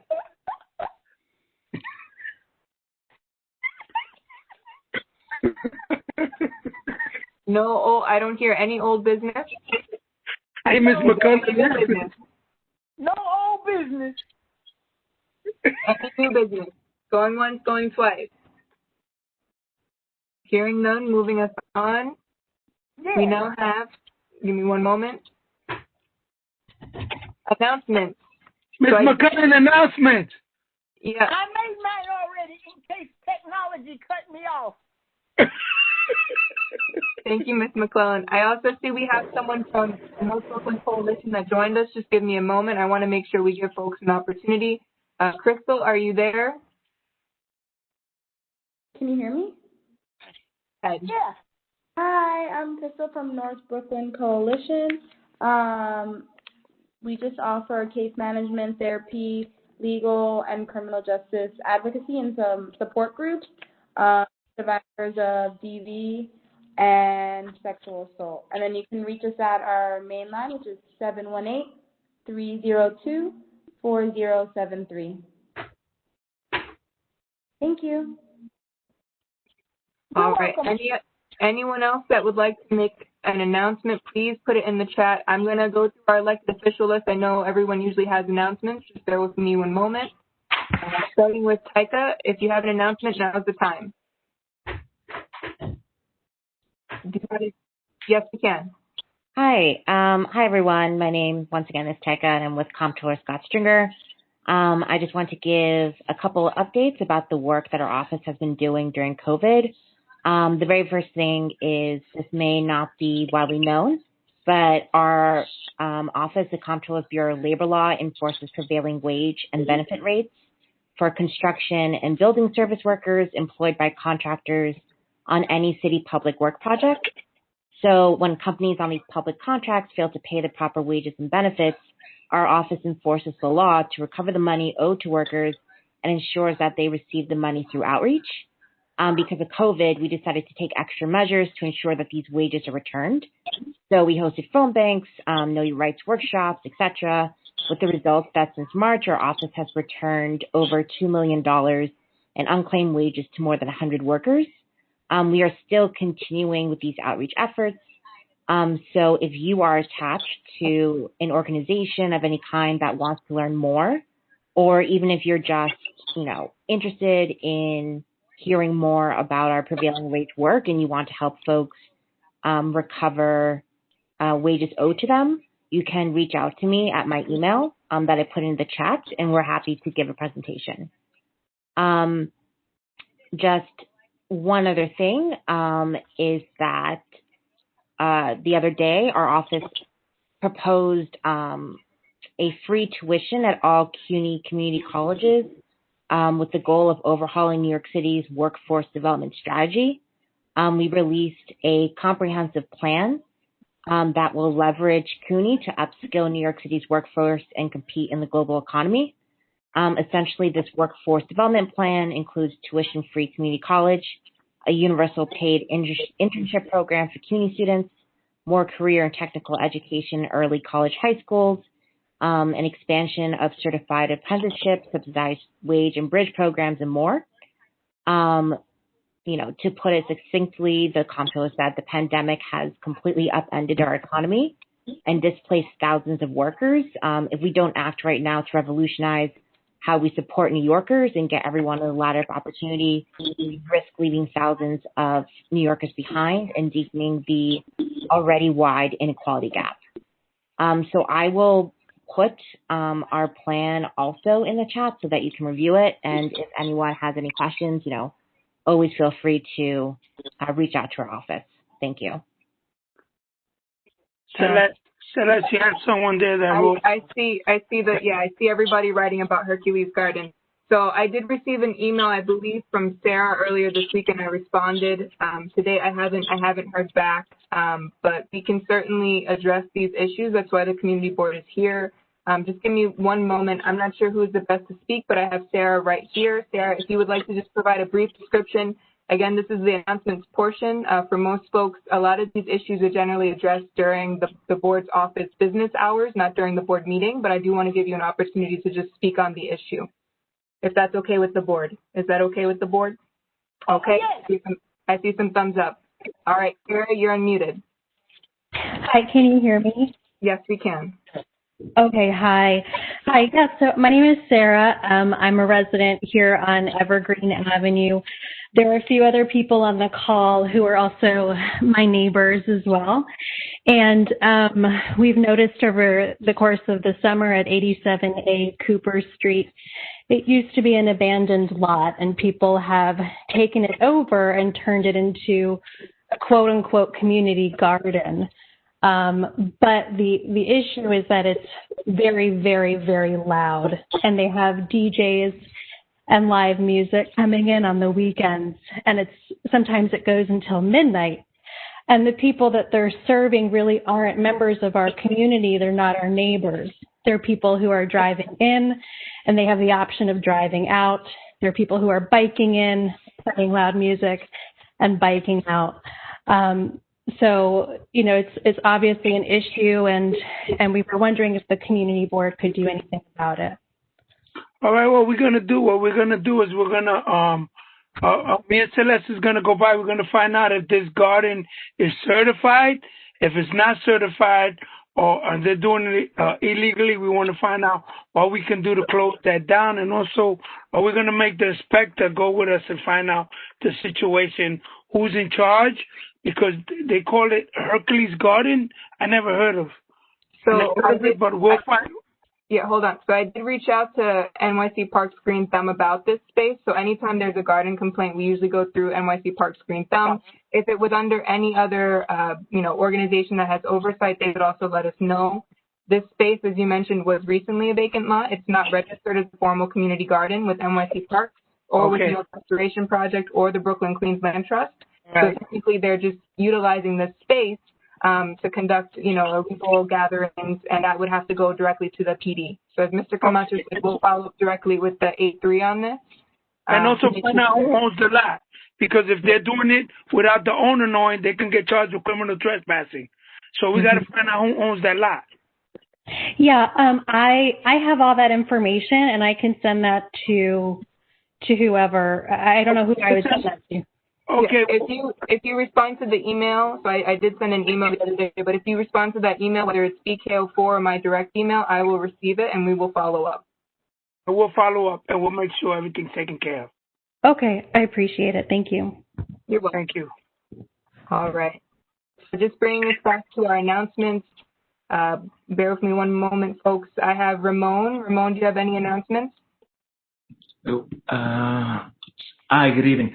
I've got a couple of state announcements. Starting November 2nd, Heating and cooling assistance applications are open, HEAP. Secondly, there's a state initiative to expand app eligibility for students and seniors. Previously, it was much more difficult for students to get involved, but now students need only be income eligible and engage at least half time in their studies. So both of these new initiatives, just keep checking out mybenefits.ny.gov. They should be coming out shortly. Got it. Thank you, Ramon. Thank you. Okay. One moment. I also have Marcus. Marcus, any announcements? Hi, everyone, again. Actually, just wanted to make sure that we knew the borough president has distributed over 300,000 masks. If you are interested in getting PPEs, please go to brooklyn-usa.org. You can request those PPEs on there, and that way we can make sure that you get them. That's it for me. Thank you. Thank you, Marcus. You're the best. All right. Julio Salazar. Hey, Celeste. Hello, everyone.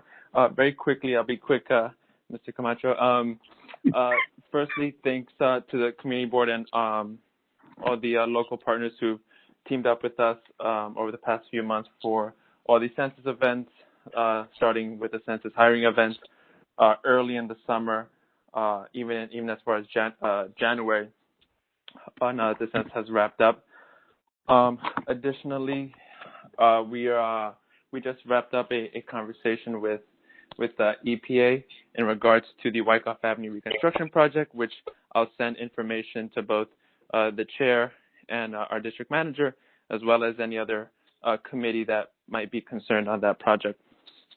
Additionally, and finally, we've received recently a number of complaints in regards to the Irs Stimulus Payments. People who still haven't received the first round. So we've seen a trend in that casework. So if you have not received that, please feel free to reach out to me directly. And we've been able to assist people in making sure that they get their stimulus payment. So please feel free to reach out. Other than that, my contact information is in the chat. Thank you, everyone. Thank you. All right. Moving us on, John Blasco, any announcements?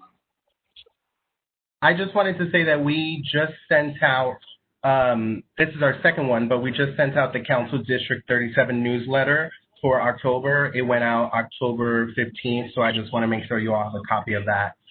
If you don't, I will forward it to Celeste to make sure you all can get a copy. We did one in September. It's about 20 pages long of resources. At Council District 37, we've been getting a lot of calls regarding immigration, housing, some speed request DOT calls. So there's a couple of different issues, legal services issues that are in there, a lot of resources, and that's all. Thank you. Great. Thank you. Thank you, because you see,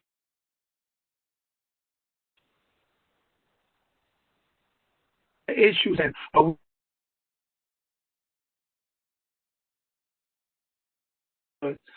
we don't want them.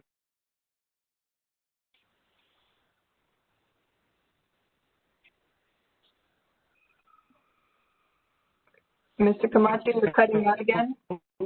Yes. All right. You were cutting out a little bit, Mr. Camacho. You may have to turn off your video. So we can just listen to you. Okay. Oh, you don't want to see me, huh? Not really if I can't hear you. Hello? Yes, we can hear you. We can hear you clearly now. Oh, okay. Now I just wanted to make sure that the services over there on the 37th and help the people over there. There's no one there to make sure the complaints. If anything with us, unless we'll get together and see if we can help them in anything over there. Got it. Okay. And so before we move on, that is the end of our announcements. I don't see anyone else in the chat. I just want to make sure that we have everybody for the second roll call. Yes. Yes. This is Sami Nemir. Go ahead, Sami. I don't think I have here, but for anyone who doesn't know, it's a great important reminder that this Saturday, time flies, Saturday, October 24, early voting starts in two different poll sites in Bushwick campus. So you can check out. Early voting is going to be available for the next 9 days in our district. Thank you, Sammy. Anyone else before we wrap up announcements? All right. I just want to make sure I have everybody that's called in. There are some folks that I don't have written down. I have 718452, I believe. If you can just identify yourself, I just want to make sure I didn't miss any board members. 718452. That's me, and I'm not on the board. That's Martha Brown. No problem. 7184.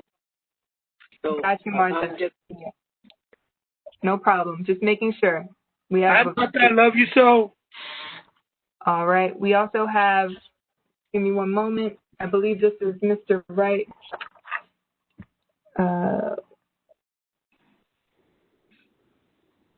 All right. 212882. Mr. Wright, are you there? Yes, ma'am. Okay. I have you. You're unmuted. Okay. And I believe that's everybody.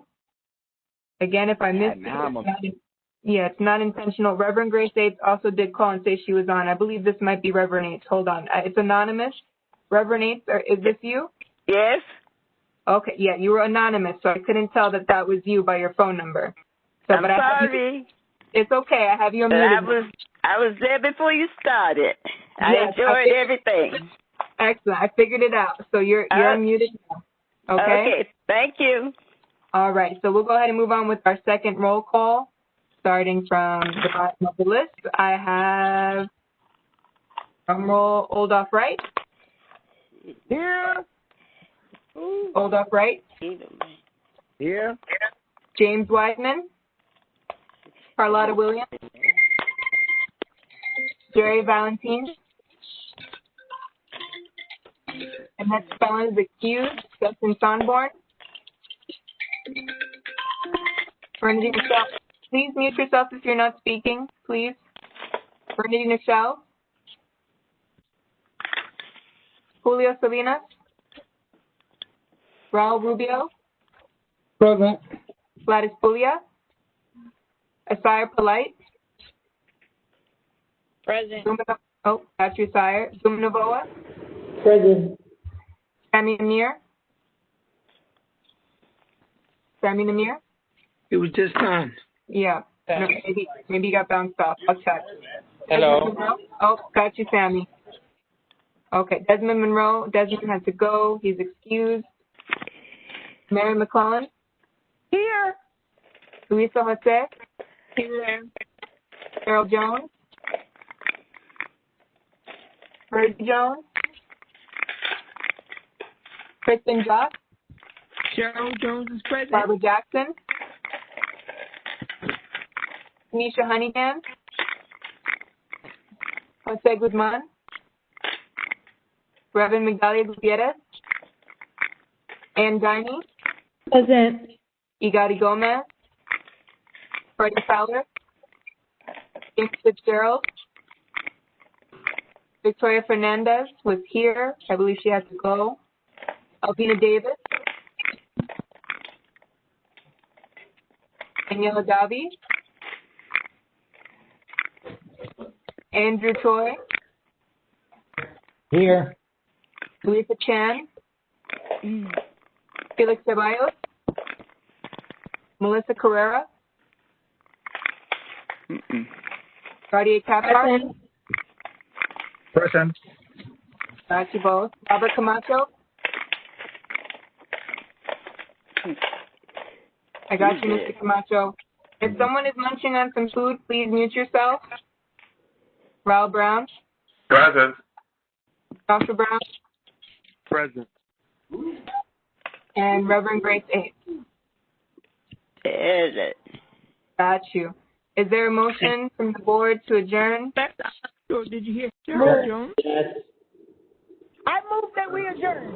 Okay, Mary McClellan, is there a second? I'll second.